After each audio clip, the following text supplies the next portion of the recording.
Moi, je dis toujours, non, que quand je parle de politique et tout ça, on parle de subjectivité politique, on dit toujours que le sujet politique, c'est une multitude de lui-même. C'est pas seulement une multitude avec les autres, non, ce sujet. Non, mais c'est une multitude de lui-même. Et moi, je crois vraiment, de ce point de vue, d'être comme toi, comme tout le monde, non, une multitude, non. On a une différence très très forte, non, dans notre intimité, dans notre intérieur, voilà. Et ce sont des choses qui arrivent un peu partout, non, et qui constituent, dans une manière plus ou moins individuelle, non, plus ou moins singulière, non, ce qu'on est. Et en réalité, quand tu écris pour le théâtre et tout ça, tu essayes de définir, non, de déterminer, voilà, certains morceaux de toi en relation aux autres, non. Le montage est extrêmement fort, c'est surtout quand tu écris des philosophies, non, parce qu'il y a vraiment des blocs de pensée, non, que tu mets là, c'est comme construire une maison. Tu dois mettre et tu le fais avec des préfabriqués, non. Voilà, comme ça. Non, là, c'est beaucoup plus fluide. Il n'y a pas de préfabriqués, il n'y a pas de choses... il n'y a pas seulement des choses préconçues. Tu écris, mais en même temps, tu as plusieurs à écrire. Voilà. Ça, c'est une des choses les plus belles, non, de l'écriture théâtrale.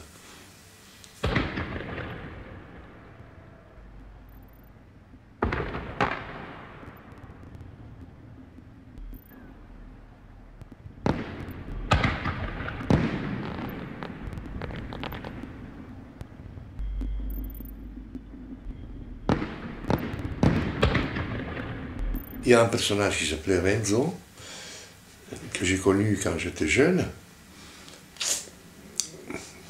qui m'a raconté en partie son histoire. C'était l'histoire de quelqu'un qui, justement, était gapiste, membre d'un GAP, donc de ce groupe partisans terroristes. Et il s'est caché dans l'hôpital psychiatrique. Et donc, à la fin de la guerre, ce garçon, il n'était pas complètement juste. Après cette expérience, qui était une expérience assez brutale, non, d'affrontement physique avec l'ennemi, et de couverture, qui était une couverture qui n'était pas politique, non, en réalité, mais qui était vraiment, il s'est caché comme si tu as 20 ans et tu fais une expérience pareille, tu le sens fou. C'est possible de tuer si tu fais la révolution, c'est possible de tuer si tu arrives à transformer la société. Peut-être. Ce doute reste. Je pense que la pièce ne va pas résoudre ce problème. Et donc, on ne peut pas tuer, on ne peut pas être ami dans des situations comme ça, si après la conclusion c'est simplement la mise en forme d'une démocratie dans laquelle ne change presque rien. La résistance est toujours la résistance en pouvoir. Il ne peut pas y avoir pouvoir sans résistance. Quel est le degré de guerre qui se développe sur cette dualité? C'est quelque chose qui est déterminé chaque fois. Mais on doit admettre que cette possibilité de l'exercice de la force soit toujours présente.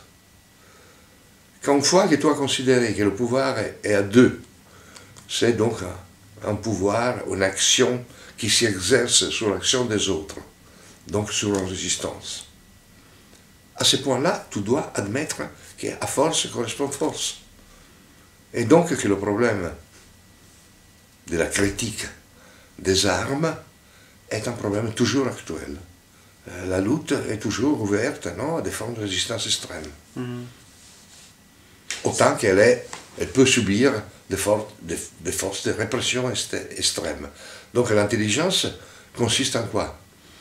Consiste dans l'éviter de s'exposer à formes de répression extrême, mais aussi d'utiliser des forces de résistance importantes quand il y a la possibilité de l'exercer.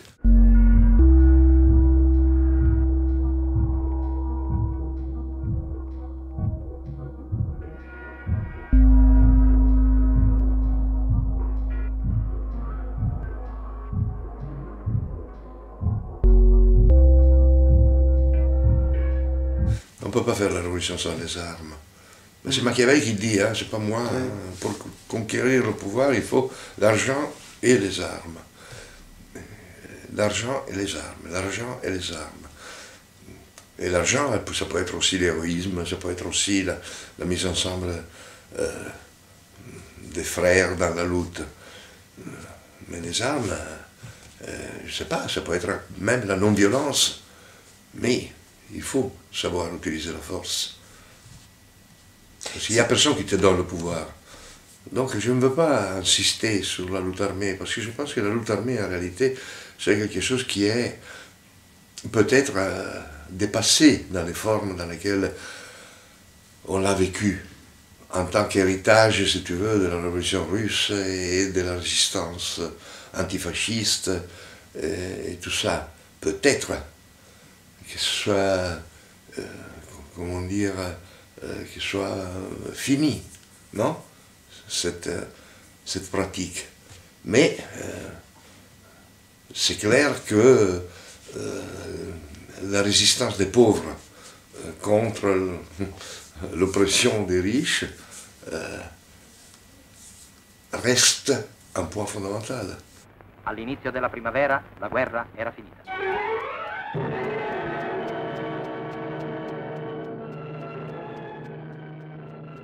Je pense qu'aujourd'hui, peut-être, la résistance non armée, la résistance non violente peut gagner.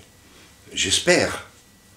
Par exemple, le mouvement des acampadas, c'est quelque chose que selon moi, c'est nouveau, pas seulement du point de vue de la mobilité, de la capacité d'intervenir ici et là, de ce mouvement Twitter, non?